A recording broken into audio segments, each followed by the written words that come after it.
Hello, hello, everyone. Welcome back to another episode of a Max Potential Habits podcast. I am so excited to be here today with an author who I have sent to so many people.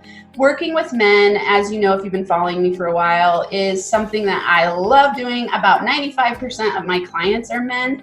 And I have noticed a common thread with men that there is something called what Dr. Robert Glover, who is our incredible guest today, calls nice guy syndrome.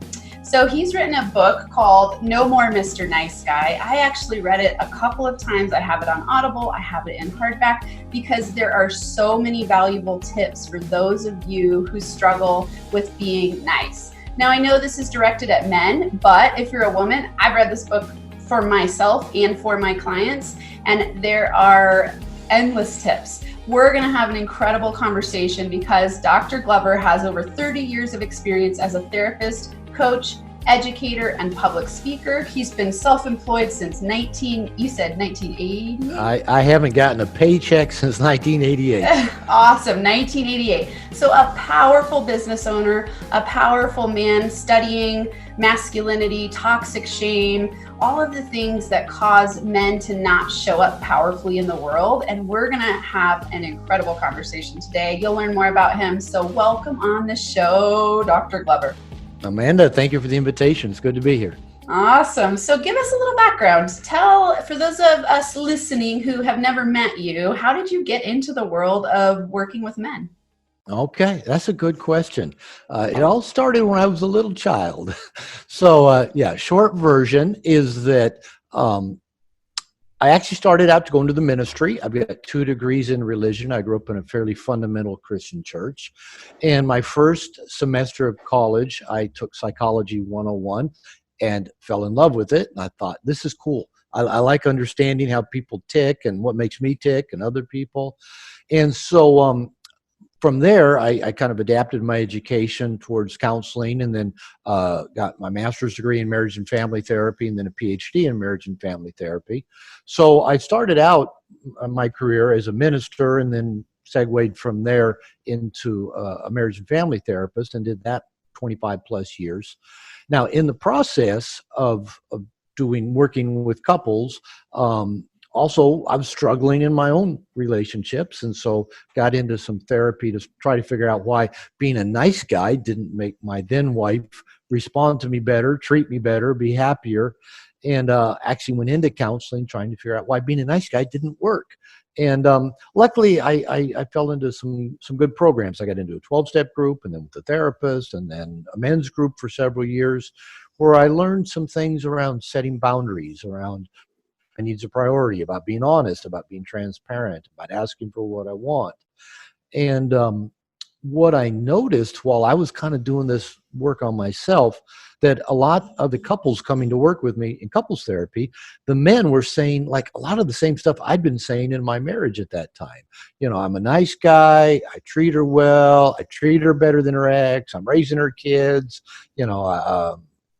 I'll do anything to make her happy. It's never good enough. She's never happy. She's mad all the time. She never wants to have sex anymore. Like all these guys, I could finish their sentences. And I thought, wow, I'm not the only one thinking this whole kind of, if I just be nice and treat them well and give them a lot and don't rock the boat and avoid conflict and all that stuff nice guys do, then the people in my life will be happy and appreciate me. Well, it didn't work. And so I started a No More Mr. Nice Guy men's group now 25 plus years ago. We met every other Wednesday. And so every Wednesday I wrote and just started writing things I was kind of discovering about what I came to call nice guy syndrome, how we get to be that way, what the thinking is of a nice guy, what we do that doesn't work, and, the other side of that, what to do that works more effectively. And while I was just giving these kind of chapters every other week when I met with the men's group, these guys and their wives and girlfriends were all saying, you need to write a book. You need to go on Oprah. There's a lot of people need this. So that was like 25 plus years ago. So it took about 6-7 years to write the book, another 3 years or so to get it published. It came out in print version in 2003. So we're at 2000, coming up 2020. So, 17 years ago it came out. And thanks to people like you, it keeps selling more and more every year. So that's good. It's I bump into a lot of people that recommend it a lot, and it seems to be really, affecting a lot of people, men and women around the Yeah. world. So that's how I got directed towards the whole nice guy thing. And then kind of over time in private practice, my work just kind of kept skewing more and more towards men. And then when I got out of that marriage with my second wife about 17 years ago, really just pretty much focused my work towards men after that. And then about 10 years ago, I moved to Puerto Vallarta, Mexico, quit doing private practice, just do online consultation. I have an online university where I teach courses, but I do workshops and seminars. But mainly, I've just fallen in love with working with men. I just love I love the dynamic of working with men. I love it that men really do want to be good people and Mm-hmm. really do want to be trustable and really do want to treat people well. And just it's the nice guy paradigm that gets in the way. And we can talk more about that of why it doesn't work so well. Yeah. But so yeah, I was just telling you just this last weekend, I was in Miami Beach speaking at a conference for men that I was Mm-hmm. invited to, and I just love that worldwide men are just thirsting and seeking help and information because they do want to live good lives. They do want to be good men. Yeah, absolutely. I love this. So, will you, for listeners, define that? Let's start with nice guy syndrome. What does Sure. that mean? What does that look like? All right. I define a nice guy as a person. This is man or woman, by the way. As you said, you got a lot out of the book. Women write me all the time, say they've gotten a lot out of the book. Because it really is about codependency, but it's directed at Yeah. how that tends to manifest in men. Yeah. Even though I don't use the word codependency in the book, I did that intentionally because I didn't want Yeah. people to come with preconceived ideas. Very Um, wise. but Yeah. but a nice guy. So when I say nice guy, I'm speaking generically for men and women. But a nice guy is a person who doesn't believe he's okay just as he is. And we can talk about how that gets internalized at a young age. But he typically believes I have to become what I think other people want me to be in order to get loved and liked and get my needs met. And I have to hide anything about me that might trigger negative reactions in other people, like hide my needs or my sexuality or my failings or my insecurities. So basically, a nice guy is a person who's both disconnected from himself because he's not just walking the planet being okay with being him. He's kind of constantly holding a finger up, see which way the wind's blowing. Well, I need to become that with this person or hide this from that person. And as we'll talk about, because of these patterns, nice guys are often anything but nice because they're not authentic, they're not transparent, they're often not very honest. So this is a survival mechanism that young boys and young girls typically develop at a very young age to again try to create a sense of security, a sense of well-being, to be loved, to be liked, and get their needs met.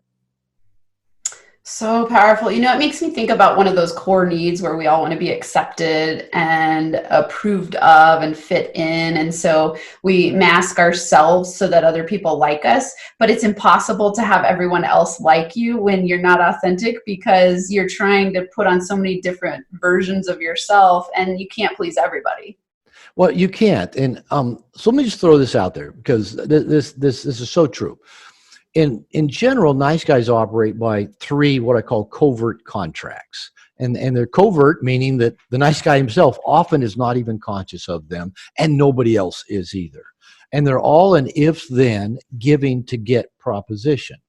And the first covert contract of nice guy syndrome is if I'm a good guy, then people will like me and love me. And as you said, not everybody's going to like us and love us. And if they do, it's not because we're a good guy. It's because we're us. We're authentic. We're real.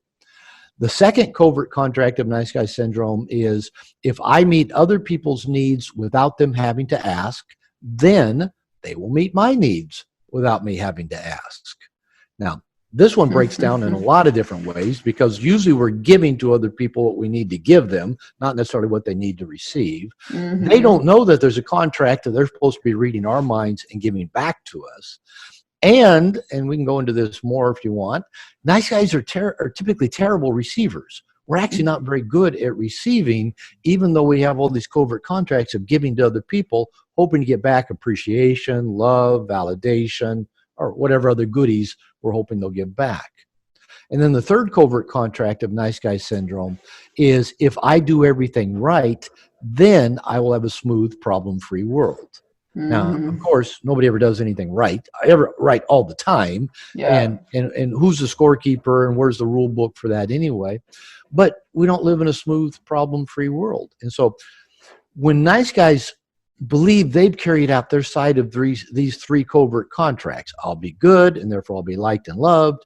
I'll meet other people's needs, therefore they'll meet my needs. I'll do everything right, then I'll have a smooth, problem-free life. And when it doesn't go that way, nice guys often get really frustrated, really resentful, can be very passive aggressive, and can even be somewhat violent and hurtful when they have something that my ex-wife used to call my victim pukes, where stuff builds up, and you're so frustrated and resentful, and you're rehearsing all these conversations, and you're pleading your case to that giant referee in the sky that he should call a foul on this person because they're not keeping their side of the contract. And then finally something happens and it all just blows up, and the other person doesn't know what just happened.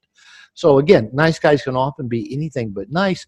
And because these covert contracts don't work, nice guys stay perpetually frustrated because they Yeah. don't tend to get what they want, and they see other people getting those things, being liked and loved and getting their needs met and having good lives. And the nice guy says, how come they get that? And I'm not, I'm doing it right. And so Yeah. this paradigm of the nice guy syndrome can be really, both really painful, dysfunctional for the nice guy or nice girl themselves, but also for all the people around them. Oh, this is brilliant. I want to dig deeper. At first, I want to highlight for everyone listening, it's so powerful to think of that as the covert contract. I love that you say that because it's something that's hidden. It's operating, and it's what operates for the nice guy, and then it's hidden. So both people or anyone in the exchange with the nice guy notice it's there, but it's hard to articulate. So then how do you do anything with it? Right. So it's Yeah. all this frustration and irritation and anger and unspoken expectations leading to resentment. And then it comes out often, I mean, for what you're saying, and, in masculinity studies, there's a lot of times where men aren't really allowed to have their feelings Yeah. in the way that we've constructed society. So then they get angry because it's the easiest outlet and it's the one that men are allowed to express in a certain way. Would you agree with that?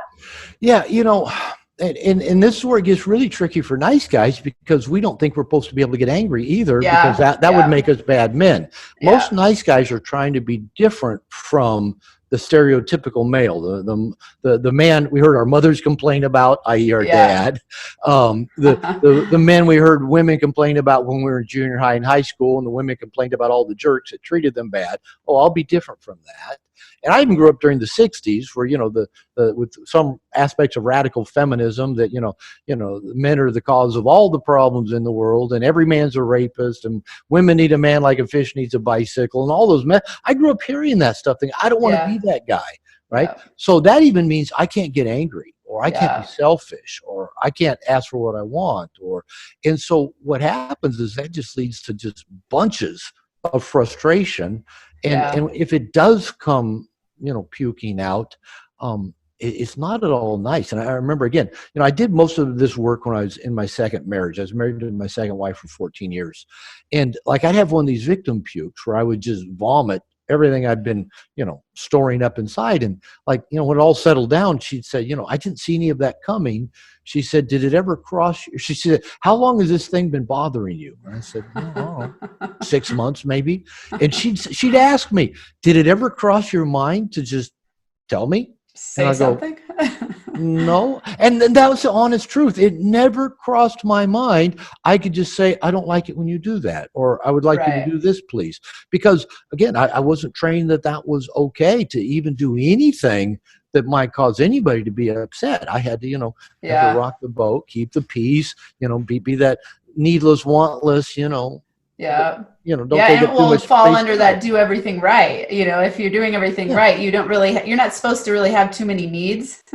Exactly. And I was Yeah. trying to not be like those bad men that I'd heard my mother and women Yeah. complain about, that got angry or that were selfish or Yeah. narcissistic or abusive.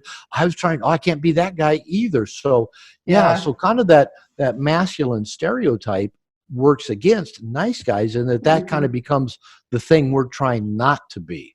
And so Right. we just become really repressed and frustrated, but unfortunately not so nice in so many other ways. Yeah. Robert, do you think what I hear you saying is that there's an internalization of the anger because you don't want to outwardly express it? So then what does that show up as symptomatically and kind of practically speaking in the life of a nice guy? Well, that's a good question. And I like that because it gets internalized. Remember I said that for the nice guy, on one level, they're trying to become what they think other people want them to be, and they're hiding anything that they think might get a negative reaction. So anger is just one of those things. And Yeah. we all get angry. We all have frustrating moments. So whether again it be anger, our needs, our sexuality, any uncomfortable feeling, our mistakes, anything, we'll hide all of that.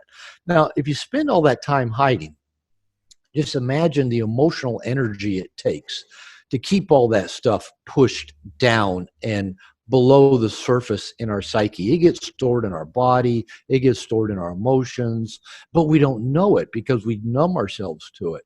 So, Mm-hmm. one symptom that often the nice guy, him or herself, is not aware of, that's very prevalent for people with nice guy syndrome is depression. Now, Mm-hmm. what we often don't know that because it's not okay to be depressed either. We got Right. to hide that. So it's often a very low grade depression, even if the person is trying like to be happy all the time, because that's what we're Yeah. supposed to be, right? So Yeah. people will like us, we have to be happy. So it's this low grade depression. Nice guys tend to have a lot of hidden addictive behavior. In men, especially, a lot of hidden sexual behavior and sexual acting out. If I'd take a stab at it after 25 years of working with nice guys, I'd say probably 80% of the men I work with have some kind of hidden sexual behavior, usually around porn or other sexual acting out, because sex is a strong need. It's a strong part of who we are. It's a strong drive. But if we think being sexual makes us bad, or that people will react negatively to our sexual desires or wants, or just our sexual self, and then we hide it, it is so powerful. It's got to go somewhere. So it goes Yeah. underground and it seeps out in these not so nice ways again. So nice Yeah. guys then often have a lot of shame because of all the things they're hiding. The shame goes back to childhood, to internalized beliefs about ourselves, but it just gets compounded with everything we hide, all of our frustrations, all of the repressed feelings. So to answer your question, we've got this depression we pack around. We've got it gets stored up in our body, emotions, repressed sexuality, acting out, addictive behavior. Um, and that doesn't even count, like I said, all the inauthentic behavior, dishonest behavior, closed off behavior.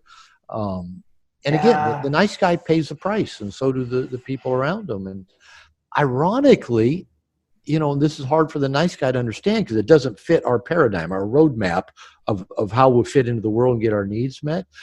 As I say in the book, people are not attracted to perfect people. People are attracted to people with rough edges, something that we Yeah. can relate to. And so, for example, one of the things I'll often do with guys in like small in groups or workshops is I'll pair them up, and they'll like say to each other, "What I don't want you to know about me is," and just share something that you have some degree of shame or embarrassment to reveal. And then we'll do it again and again. And what is funny is that when people actually tell you these things about them that they don't really want you to know, you actually kind of like them better, and you feel more comfortable with them, and Yeah. you kind of even Totally. have empathy, and you go, yeah, I do that too. Or, oh man, you're cool. I got no judgment of you at all. And we're all just going, huh? What? I thought everybody would judge me for this stuff. Yeah. So yeah, so once a nice guy can, and this is what I really preach a lot, is find safe people. Whether it's a coach, a therapist, a 12-step group, a men's program, your minister, your best friend, usually not your wife or family or girlfriend, because they've got a certain agenda in wanting you to be a certain way and might take offense. Like if you tell Yeah. your wife or girlfriend, oh yeah, I'm obsessed with looking at, lesbian porn. And your Yeah. girlfriend's going, what? But Yeah. you can tell that to safe people, right? Yeah. And learn to start letting that shame out and that sense that I'm not okay, and get reflected back that no, you're just human. You're Yeah. just a Yeah. flawed, imperfect, perfectly imperfect human being. This is so powerful. It reminds me so much of when I started doing my coaching work. Part of one of the gifts was that I started to work on my own shame around, I started into coaching because I had an affair. I left my 15-year marriage having an affair and I had a lot of shame around it.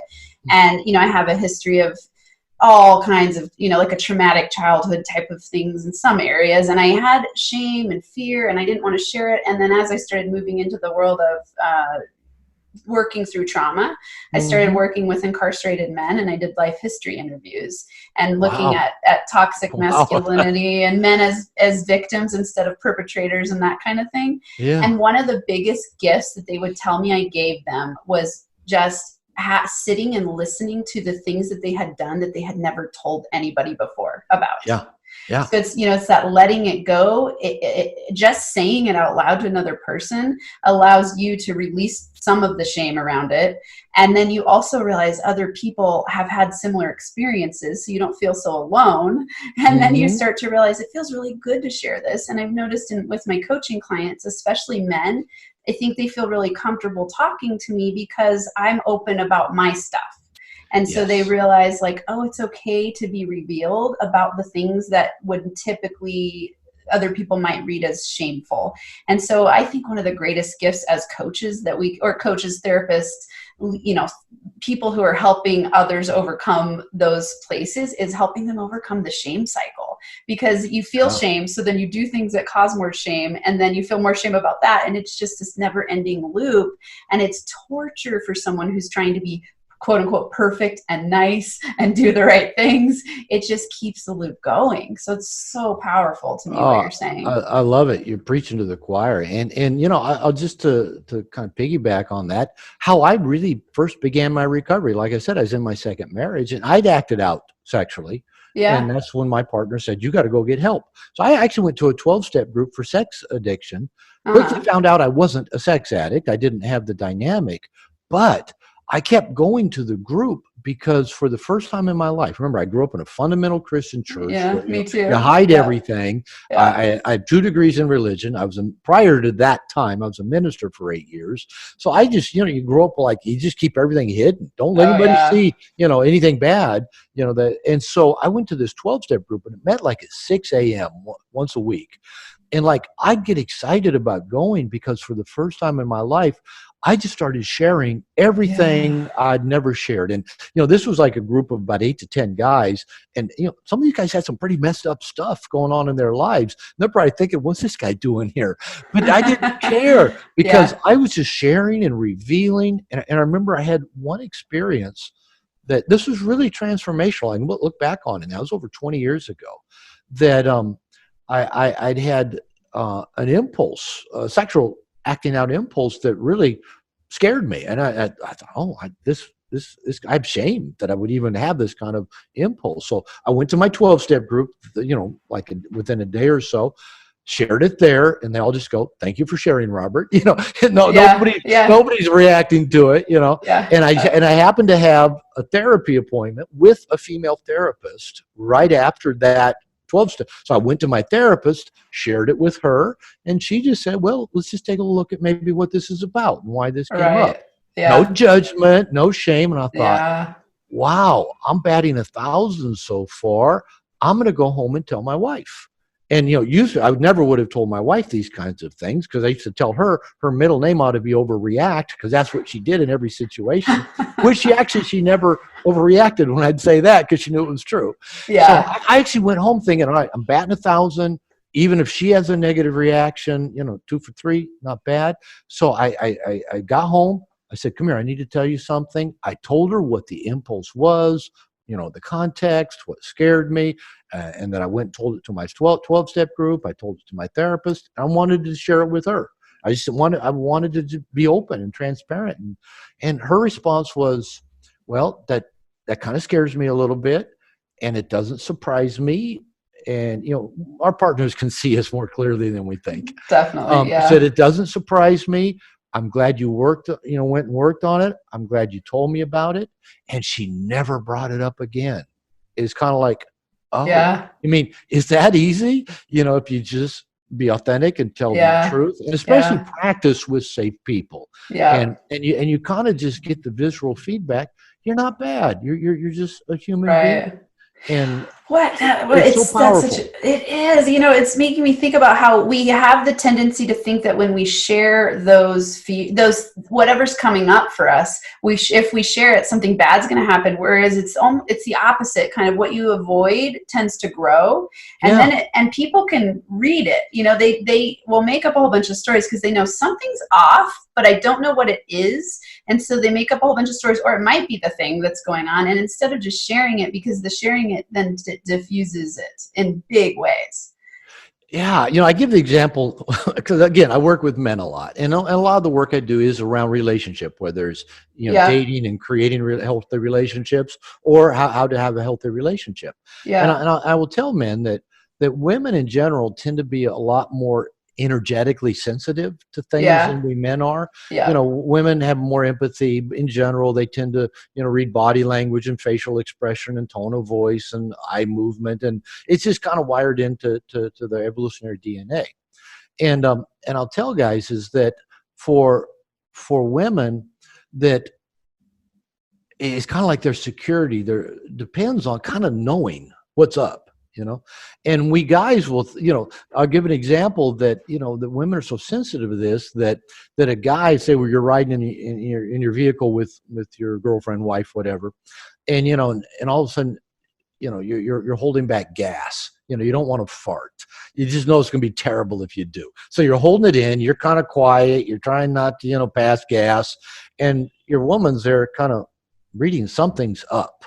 And she doesn't know what, but she knows she can tell something's up. You're repressing, right? And that's the thing. Women can tell when men are repressing, but they don't know Yeah. what. So they have to guess the worst possible thing that you might be Exactly. repressing. So they Yeah. they they go through oh, he's thinking about that woman's breast back there on the street corner we just drove by. He's thinking he wants to have sex with that woman because he was looking at her breast. And, so all of a sudden the woman gets kind of wound up. And then finally, blah, blah, blah, blah. And the guy just says, no, I just didn't want to fart.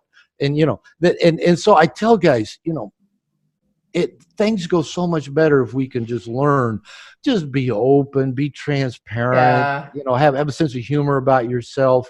And because especially in a relationship, it is so crucial that in general, women will imagine the worst possible thing that might be going on. And we're just like absently minded thinking, about something from work. Yeah. So, but Completely unrelated. Yeah. completely unrelated. So again, the more anybody, men and women both, but since I primarily work with men, I say, the more you can get comfortable just being you, and to do that work with safe people, and to get feedback that no, you're okay, or yeah, here's something you can work on, but that doesn't make you a bad person. We all got stuff we can work on. Yeah. And then it's easier in our intimate relationships to be open and honest and transparent, and people feel safer with us. Absolutely. I could talk to you about this for hours and hours. I want to know, and for listeners, how would this show up in a work setting? In either, a lot of people listen to your business builders, business owners.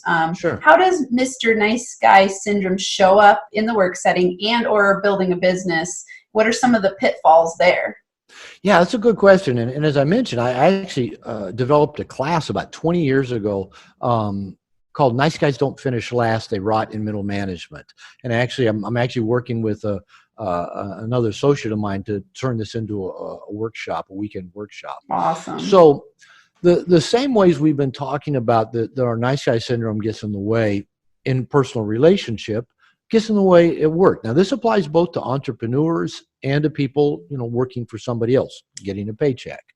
And in so many different ways. If you think about it, if we're trying to become something to please other people, we're this chameleon, which makes us not particularly trustable. Means we don't take many risks. It means we're not bold. We don't speak the truth. And if we're hiding things about ourselves, that means we're hiding our mistakes or our insecurities. Now, for example, everybody, when they take a new job or when they get a promotion, there's things you don't know.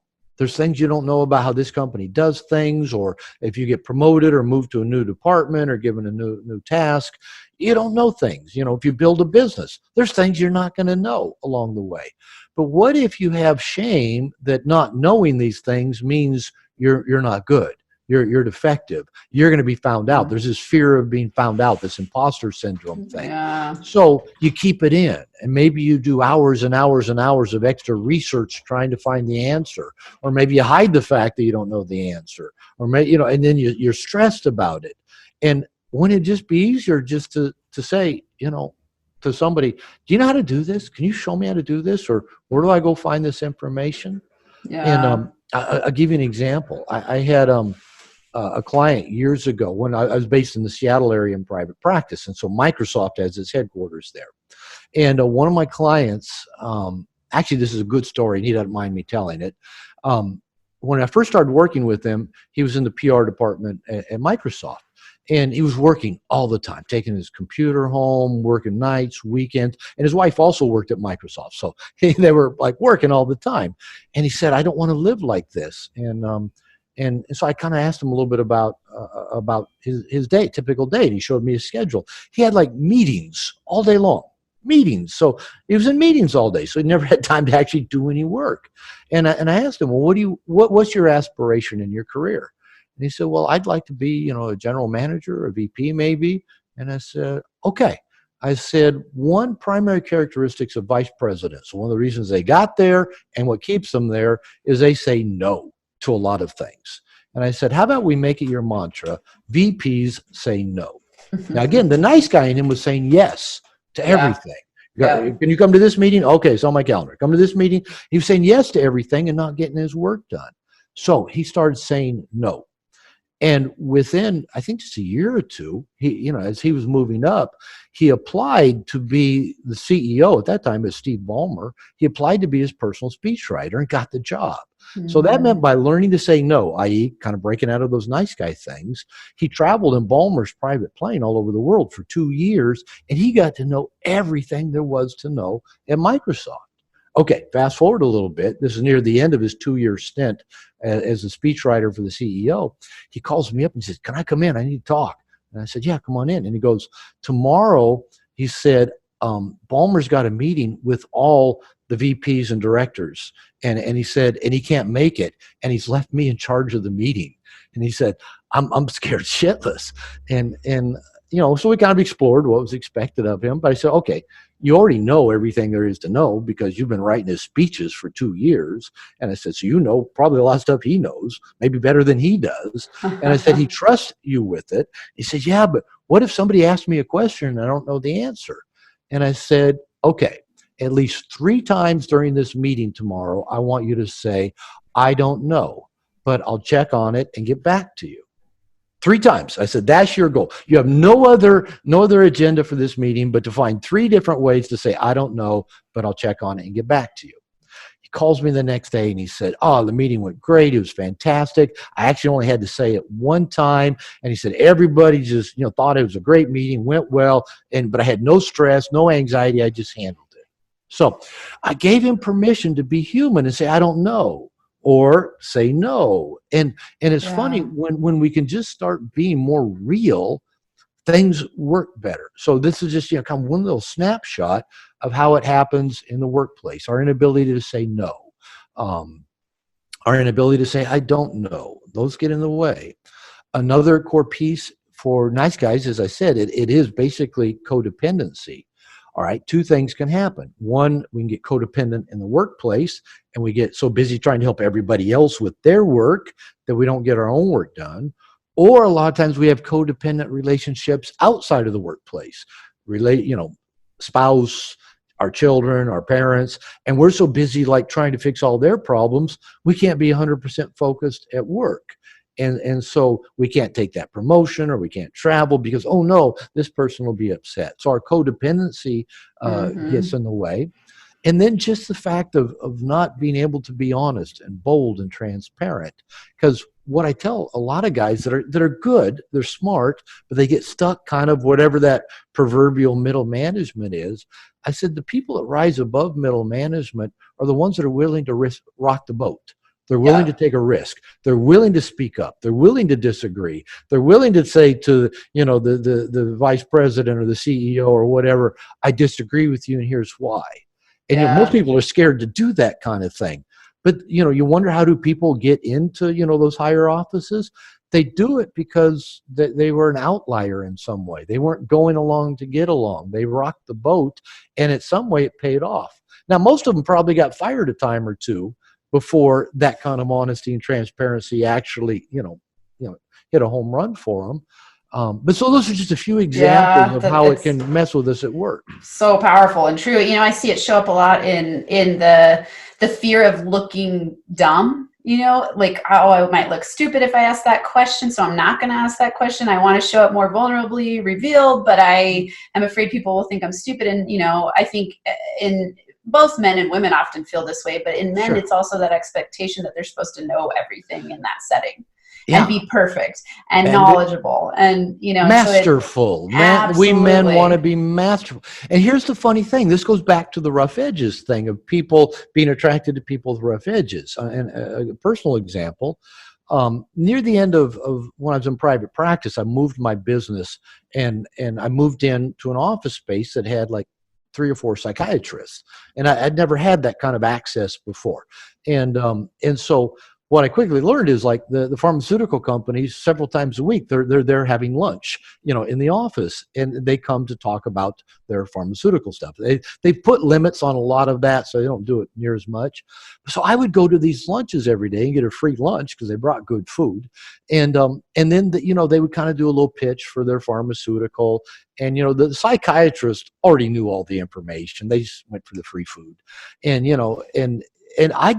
I'd ask questions. Uh-huh. I'm not a medical professional, so I'm going to ask questions about this. Well, how does this work, or how's that chemical reaction? What are the side effects, or this?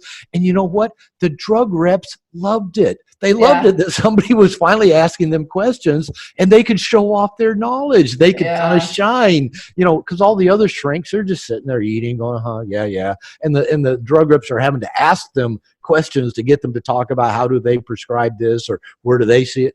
And so the beauty of it is, I tell people want to share what they know. So if Yeah. you're thinking, I can't ask a question because people think I'm dumb, usually the opposite is true. Yeah. If you can say, hey, I'm actually, this isn't something I'm familiar with. Can you kind of walk me through how this blah, blah, blah, blah, blah. And people, whether it's your boss or a coworker or somebody making a presentation, they want to tell you how it Yeah. works because they like showing off their knowledge. Yeah, absolutely. It's funny. For me, that would show up a lot too, where I would tend to not want to ask a question. And then as I did that, worked with your book, worked with codependency stuff, did all kinds of exercises to start to develop my self-confidence, which is that place of looking at within and going like, okay, I'm not going to be afraid anymore. I don't need to show up nice. I'm going to be who I am and trust that whoever is going to like me is going to like me. And I can't please everyone. I'm not a people pleaser anymore. I just go, so it means ask questions in the moment. And it was really fun to have people, it'd be like, let's say we're in a workshop setting and I'm learning and I'm asking all these questions.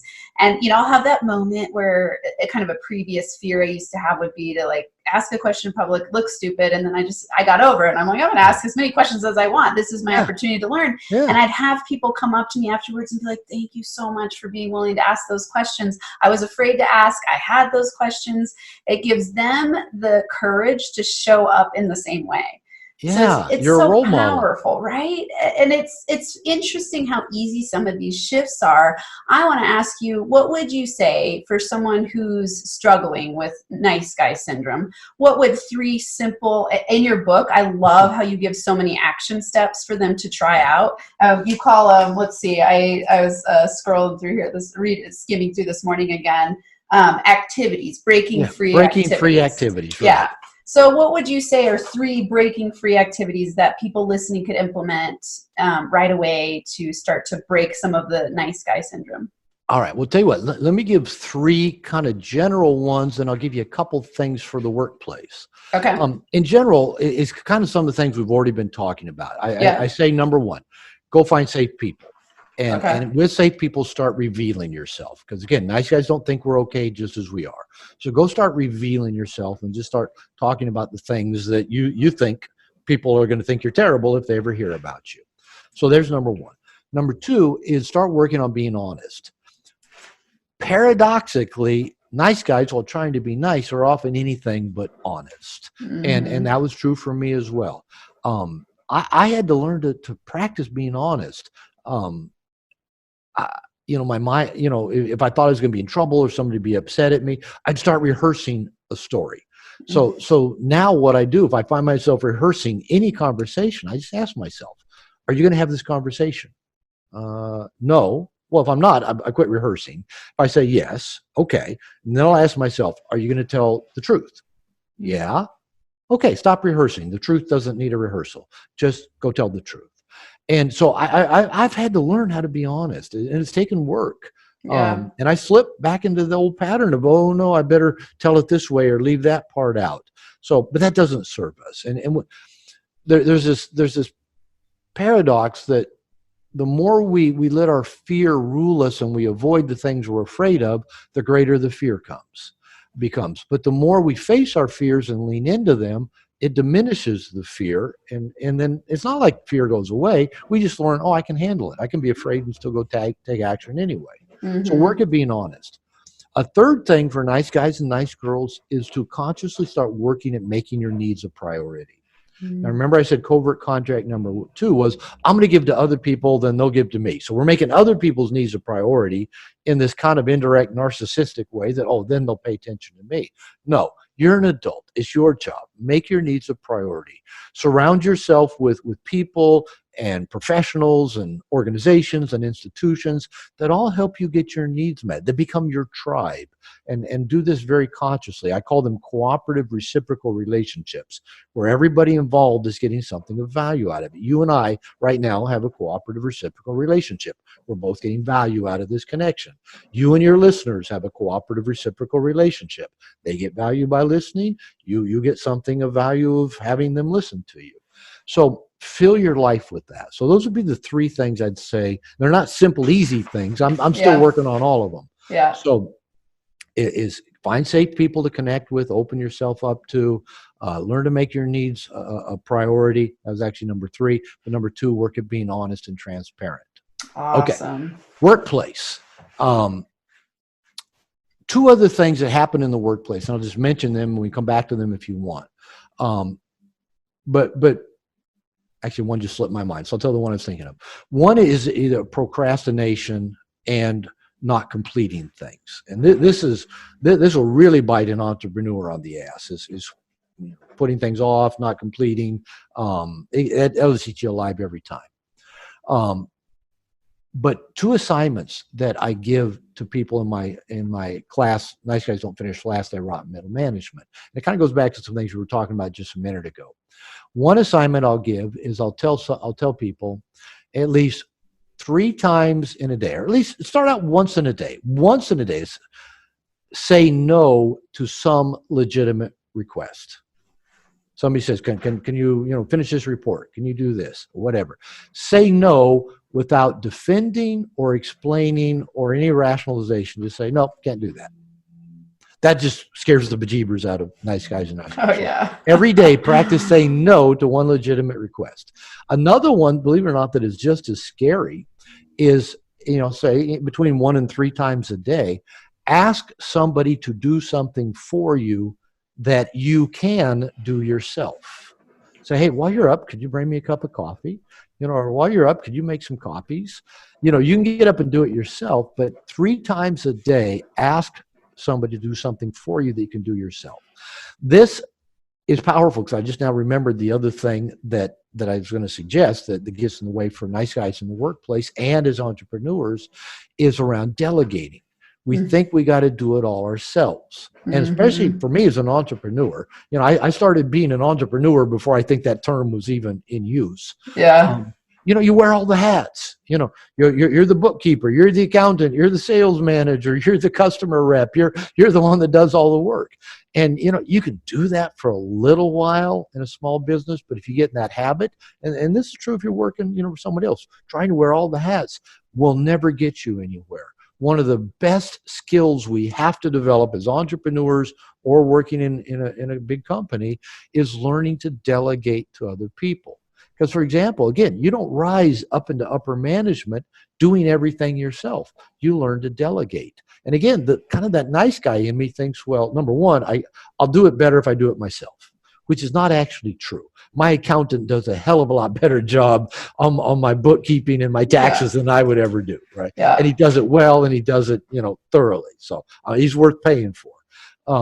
But number one, I think I'll do it myself. Or number two, I don't want to bother anybody. But we've got to learn to delegate, because if you're going to rise very far above, you got to have a lot of people doing things for you. So now I've got 3 different full to part-time employees, but that was hard for me to get there, to get where I actually have people that I pay them, and I tell them every day and every week, here's what to do. And and it lets me do what I'm best at.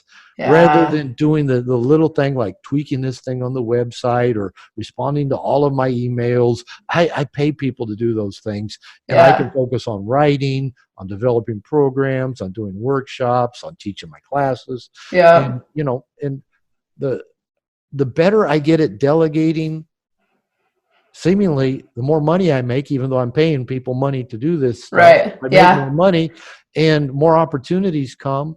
And I like my job better. Yeah, you just get to spend your day doing everything you enjoy. Exactly. It's what's inspiring to you. And then the other team members are loving what they do, so you can take it to the next level. I think a lot of people have a misperception that delegation costs money, but it should absolutely be making you money. It does. It costs you money. But I love that you're pointing out for everyone listening. I think this is so powerful to recognize that if you're struggling with being too nice, you're going to struggle with delegation, which is going to limit your potential in your money making and building your wealth. It's also going to have you being overwhelmed, overburdened, overstressed. And, I think it's useful to look at if one of the symptoms of, to know if you are struggling with being too nice is thinking about, am I struggling with delegation? Do I know how to say no? Mm-hmm. Do I know how to manage my time by having other people help me? Am I afraid to delegate because I think it's going to burden other people? All of those things, those are symptoms of like, I'm too nice. And then I would think it really powerfully, or I know it really powerfully shows up in undervaluing yourself. So not charging enough if you're too nice. Mm-hmm. You feel guilty about charging what you're worth. That's an excellent one right there. I'm glad you brought that one up. Whether it's undervaluing yourself in the workplace by not asking for that raise or promotion, or if you're an entrepreneur, I remember every time I raised my rates as a therapist, it was excruciating, going from $60 to $80, and maybe, when I broke $100, and then when I broke $300, and then when I started eyeballing $1,000 an hour, is kind of like, but how did I get here? And the funny thing is, people pay it. It's funny. The more you charge, almost like you get better customers, and they're happy to pay it. I go, wow, this doesn't fit my nice guy logic. Yeah. Oh, absolutely. So incredible. I wanted to ask you, so I wanted to connect because I missed the connection of, you were talking about procrastination, and I missed the connection. I just wanted to highlight. Well, that popped into my mind, so I wanted to throw it out. Procrastination can be a combination, I found, of both nice guy syndrome and ADD.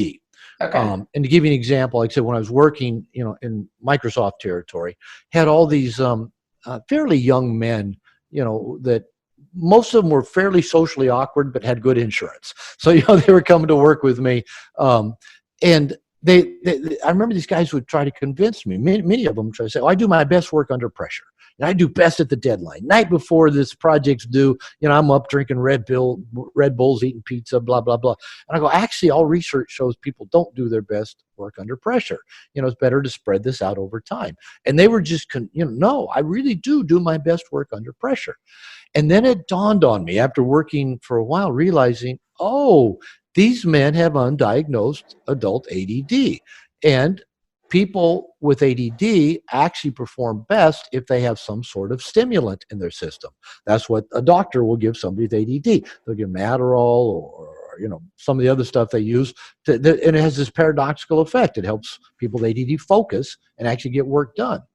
and being under pressure or being in a high stress environment, like riding a motorcycle 150 miles an hour or rock climbing or waiting till the last night before your deadline, floods your body with adrenaline and cortisol, which are stimulants. So they make you more focused. And so they were telling me the truth, that they actually did work better under pressure. And I said, well, maybe it'd be better if we dealt with the ADD issues, and so you could be more consistent in the workplace and not all stressed out and, killing your body the night before. But the other thing is just this whole nice guy syndrome, because it goes back to, at least for me, when I'm procrastinating, it's usually because I think if I start it, I have to do it all right now, and I have to do it all perfectly. Well, I don't have time to do it all right now, and I don't even know how to do it, so I don't know how I'm going to do it perfectly. I'll wait. I'll do this other thing right now that I know I can just do and get done. So I call it deceptive productivity. Yeah, oh yeah, this needs done. And maybe it does. Maybe I do need to get those emails answered. But there's other things being left undone. That's a lot bigger deal. So and then that can also show up in you get started on some stuff, but you don't follow through and finish it. And that's maybe a whole different dynamic. Still could be ADD, but it could also be if I finish it, now it's open for criticism. And nice guys don't like to be criticized. Or, well, you didn't do this right, or you didn't get that right, or you're not done yet. So, if I don't finish it, I can't get criticized for it. Yeah. So I work with nice guys, work with all people around procrastination. Of course, it's going to bite you on the ass in any area in life, but is to break it down. All right, you don't have to do it all right now. You don't have to do it all perfectly. What is just the next action required? What is just one thing that you can do right now? And it's usually as simple as go to my computer, open a file. Right. That's it. That's all you have to do. All right, go to the computer. I call it my my one pull-up method. If I ever think, I should do some pull-ups, well, I don't like doing pull-ups. My brain thinks I should do like 10 or 12. And I think, no, just one. Do one pull-up. So once I do one, I can do another one. So, all right, just one more. I got one more in me. So you do one, and then you can do two or three. So open the file, just open a document, write one sentence, write a title. Just do one thing, and then it gets easier to do the next thing. And then it's still just what's the next thing that's required. And you just keep doing that, and you break down this kind of nice guy mentality. Well, I got to do it all, and I have to do it all perfectly, and just do something. And then do the next thing, and then do the next thing. So it's relatively simple, but man, our minds can freak us out, especially if we think everything's got to be perfect, which is a nice guy trait. Yeah, I love that. It's funny how often the most simple fixes are the ones we forget to implement. Yeah, exactly. And I love that. Yeah, absolutely. I always say it to people, when you're in fear or procrastination, it's like just start with one simple step. And then let it go. And then it starts to reinforce in your mind as well, like, oh, I can do this. I'm capable. I'm competent. I'm confident. And then it starts a loop in a new direction. Share with us, I could talk to you all day long. So I was just looking at the time. Share with us what are your top 3 max potential habits that you think got you where you are today. Could be in your business, overcoming Mr. Nice Guy syndrome. You've given a lot of good tips there. So I think 3 max potential habits for business would be amazing. I like this question. And I'm winging it. Go for it. Curiosity. Ooh, good one. Consistency. And a willingness to struggle. Ooh, that's a really great one. People will tell me, Robert, you live this purposeful life. You live in Puerto Vallarta, Mexico. You have a good life. You've written a book. You're influencing the world. You get up on stage and talk in front of people, and you seem energized and passionate. And people will talk to me about purpose and passion. And I was saying at this workshop I spoke at this weekend, I said, honestly, I've never asked myself, what is my purpose? I've never have. And, I know a lot of men's coaches say, man, you got to find your purpose. You got to live it with passion. I agree. We need to live purposefully and with passion, but I've never actually set out to look for my purpose. But what I've done is I've been willing to struggle with things. So like when I said, when I started going to like a 12-step group, all right, I need to figure some things out about me. Why did I act in this way? What do I need to do differently? Or then, when I started hearing nice guys saying the same thing I was, okay, what's this about? So what I was shared like in this workshop this weekend is that everything that I do in my life, everything I've written, talked about here, have been stuff I've struggled with. I mean, I still bungle my way through relationships, and I had a PhD in marriage and family therapy at 29. I'm still trying to figure out relationships, and I keep learning, and what I learn, I then share with people. So there's a willingness to struggle in there. Okay, I'm going to struggle. I'll go to therapy. I'll get a coach. I'm in a men's program now. I've been in the last 2 years. I've had a coach and in a men's program. We do workshops, retreats. We meet regularly. I've started smaller groups to help me with my exercise, with my writing, with other commitments. So, I still struggle with stuff. I still go get these resources to help me. I'm still curious as to, okay, why am I struggling? Why isn't this working? How come I'm procrastinating? I'm curious about stuff. Yeah. And I would say at least the feedback I get from people that know me, other men they'll say, Robert, I really respect your consistency. You'll stick with stuff, and get all the way through it. Because a lot of men can be a little bit impulsive, like, oh, I'll do this get rich scheme, or I'll dive into this thing, or I'll do this deep dive into this topic. And then, 3 weeks or 3 months later, they're bored, moving on to something else. So I think my ability to stick with something over time has paid off. Incredible. I mean, everyone listening, to me, that's such a simple and powerful roadmap to success. And to me, when you were talking about the willingness to struggle, part of that is so interrelated to the curiosity and the consistency, right? So as you go, okay, I'm willing to struggle, I'm willing to start looking new directions, but that takes a curiosity and an awareness about yourself, where you can start to look at yourself from that outside perspective and go, I'm curious why this isn't working. Now I'm willing to start over at kind of a baby stage of stepping into a new environment and looking stupid, failing, falling down, figuring it out because you're consistent. So those are incredible tips. Okay. I know that everyone here is going to want to connect with you. Where are the best places to find you? Oh, best place to find me is drglover.com. That's drglover.com. That's my website. It's got all my classes. It's got my workshops and seminars. It's got podcasts. It's got some free stuff on it. Everything stays updated with information. In June of this year, I launched a new book and a new website called Dating Essentials for Men.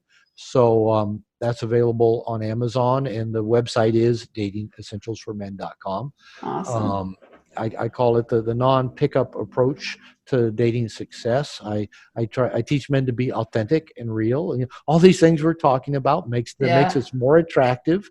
But yeah, drglover.com. They can go find everything they want to know about me. That's great. And then you said, remind me the program you said that you created specifically for business owners. Yeah. The class is my longest running online class. I've got probably about half a dozen online classes, but it's called Nice Guys Don't Finish Last. They Rot in Middle Management. Okay. And as I said, I'm planning right now with another guy who's he's a business consultant, and he's consulted with over 400 businesses in his career. And he and I are adapting that information into a weekend workshop. And right now, the date is not on my calendar, but it looks like it's going to be June of 2020 in Seattle. Our first launch into the Nice Guys Don't Finish Last, They Rot in Middle Management workshop. Awesome. And then he and I are talking that probably that it ought to become a book after that. So that's another project down the road. So that will be on the website within a week or two for sure. Perfect. Okay. Awesome. Wonderful. And for everyone listening, I'll have all of that in the show notes for you. Thank you so much for being here. This has been incredible. Amanda, thank you. I had a great time. Awesome. All right, everyone. I'll be back next week. Thanks for listening. If you're loving what you're listening to, make sure you subscribe, leave a review, and share it with your friends so that everyone can be supported in overcoming Mr. Nice Guy Syndrome. I keep saying Mr. Nice Guy Syndrome, but it's Nice Guy Syndrome.